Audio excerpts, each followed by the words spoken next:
I'm Dr. Lori. I'm in Pittsburgh, Pennsylvania at the Penn Hills Goodwill store. You think everything's overpriced thrifting? I'm going to show you you're wrong. You should recognize platinum when you see it.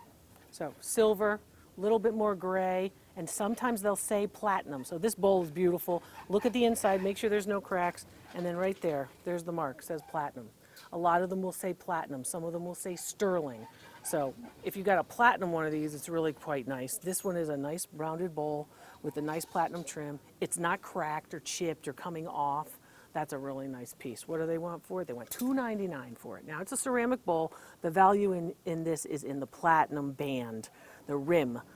Value on this piece dates to about the 1960s, and value on this piece is going to be easily $40 for $2.99. Well, $3 to get 40, that's pretty good. These are fruit dishes, so you put a little bit of fruit, and this is the dish for your fruit salad.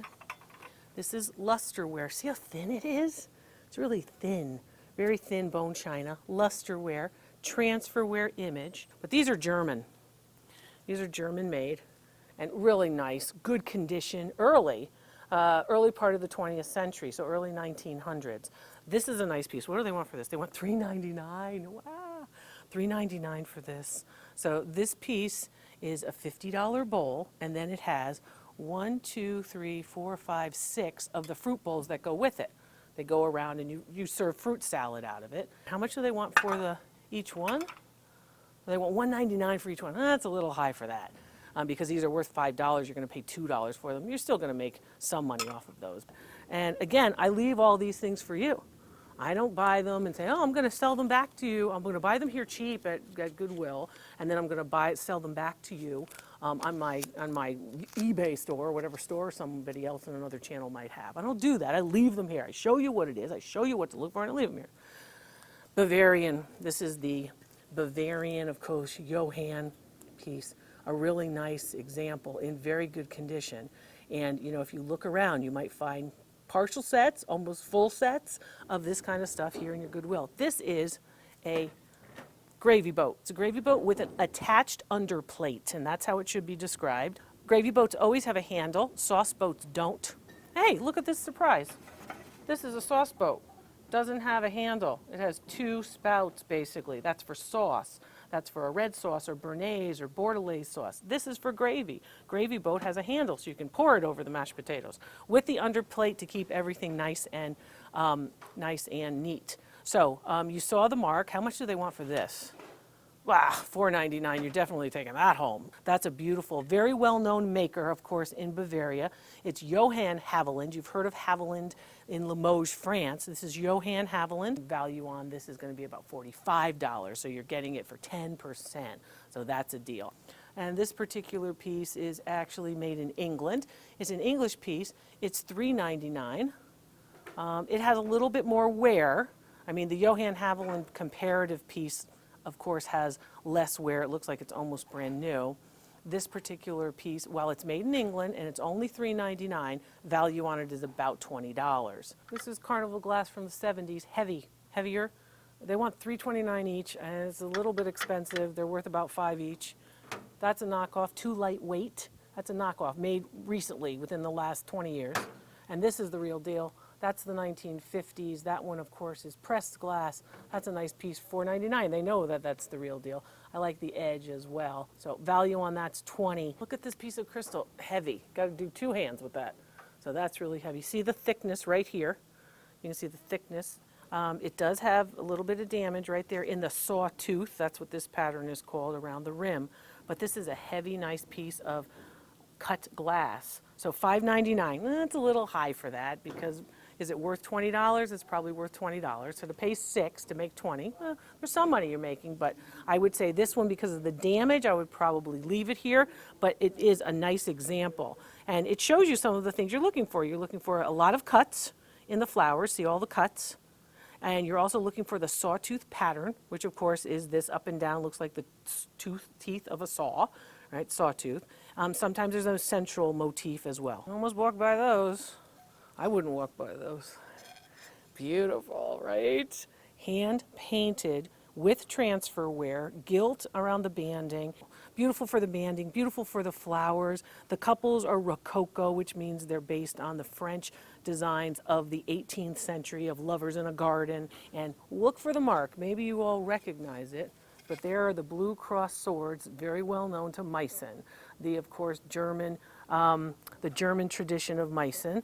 You can see that this piece has nice, again, glaze here, a little bit of loss here. They want $5.99 for it, and it's really beautiful. And what's better about it is there's two of them. So those are nice. For $10, each one's $30. So I'm here at Goodwill. It's Saturday.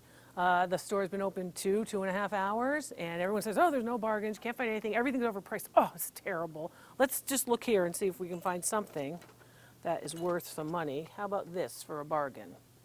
$2.99. Do you know what she is? She's a Boyds Bear, the Boyds collection bear. She has her original outfit. This was her original outfit with the original bow intact.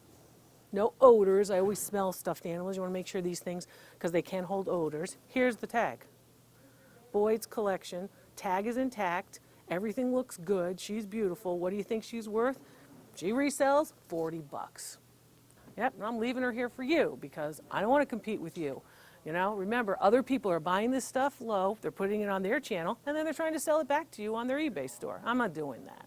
If you want to be able to identify these pieces with the loop, you know, get in there with your loop. You can buy the loop right here. Knockoffs. So you see this piece, you think about Hummel figurines. First thing you should look for is condition. You notice the bow on the violin is broken? Okay, damage. So you should just keep walking by. But this will teach you something. First of all, look at the face. The face has two rounded eyes. Those eyes are too rounded, or who accentuated the roundness of the eyes to be Hummel figurines. It's earthenware ceramic. It's hand painted like Hummel, but it's made in Japan because of the eyes. So if you look at the mark, you can see that the mark here, if you move back the Goodwill label, the mark here says made in Japan, because of course it is a knockoff of the Hummel figurines. This piece, they want $3.99 for it. Too expensive. I would leave it there because it's damaged and not really worth it. I like crossbodies. I always tell you that because when you're shopping with crossbodies, it's easier for you to shop with that. This is Forever 21. It doesn't look too bad. $7.97. $69, it's bad enough to leave it. I would say leave it. Why? Because there is some dirt over here, and there's also some stains here. So I would say you got to leave it for this. And then we've got a 9 West, but very dirty. I think this might come off. I really think that might come off. It does look like it's in pretty good condition. Makeup usually doesn't come off. Makeup's harder to get off than a lot of things. The snap has to really be strong. That's a strong snap. And then look here, because you're going to see the snap manufacturer. The hardware manufacturer's names are going to be on a lot of these. So you want to make sure when you're trying to figure out, is it a real 9 West or a real whomever manufacturer, that these are the actual people who they buy their hardware from. Because a lot of the times it looks good, but then the hardware is made by somebody who is not associated or affiliated with the actual manufacturer. I don't like totes. I never like totes. I like the thing to be zippered. So to me, I know people like this, but I would like it to be zippered because I don't like people to be able to get back down in that bag. But people like totes. Oh, this is nice. That's nice. Wait, the leather is really kind of nice. It's small. Universal Thread Goods Company. So, but these are the types of things that you'll see in sort of souvenir areas, right? So like Old Town San Diego might sell these types of things because they look a certain way. Or maybe if you're in Santa Fe, that kind of thing. But that's a nice piece. How much is this? $7.69. That piece is worth $30. Browns and beiges always are popular when it comes to purses. Okay, look on the inside, because if it looks like that, you don't want to buy it. I don't care how much it costs. This purse is shot. So they used it a lot. Well, that's all right. It's their purse. They can do that. $7.69. Quilted. Whenever you see quilts, I want you quilted. I want you to see. Also, look at this. It's got 2 hooks, but no strap. So if the strap is missing, now you're going to get $7.69. You keep decreasing the real value for that. So I'd leave that one here because it doesn't have all the pieces. Here's a Liz Claiborne. So Liz Claiborne. The style says, oh, I'm from the late 90s. It's in pretty good shape. How's the snap? Snap's strong. Liz Claiborne, there's your mark. $9.99, you can see the label right there. So for $9.99, you could probably get 25 for that. I don't care, anything with a skunk on it, I'm leaving. I'm not wearing a skunk purse. People like skunks, but not me. So there's that. I like this, but it's a Mary Kay bag. And I like it because of the color. So that attracted me first, and the shape. But basically, this is a bag for, I guess it's a bag for selling Mary Kay. It was kind of interesting. So it's kind of like a wallet, pocketbook, oversized bag. I don't know. How much is this? Should be cheap. That's not cheap enough. If this were $2, I'd say, yeah, grab it. But it's probably only worth 10. So to buy it for 6, I would leave that there. What happened to this? Oh, that's a Rossetti. Okay. Not bad. Is it really a Rossetti? Made in Cambodia, of vinyl. It's in okay shape. I would leave that there. Kind of like this. I like that shape. Has a nice logo tag on it, and it's quilted. Quilted always makes you feel like, oh, it's Chanel, because they came up with the quilted. This is Vera Bradley, $7.69. Here's your interior. Here's the Vera Bradley tag. And Vera Bradley gives you a nice logo piece now here. I don't know if you can see the VB here. Goes that way. So Vera Bradley for $7.69. It's quilted. There's no smell. It's very typical. This is like brand new. So in the stores, $75. Vera Bradley. This I would definitely take. That's beautiful. I'm leaving it here for you. Found some great stuff. I told you so. More to come.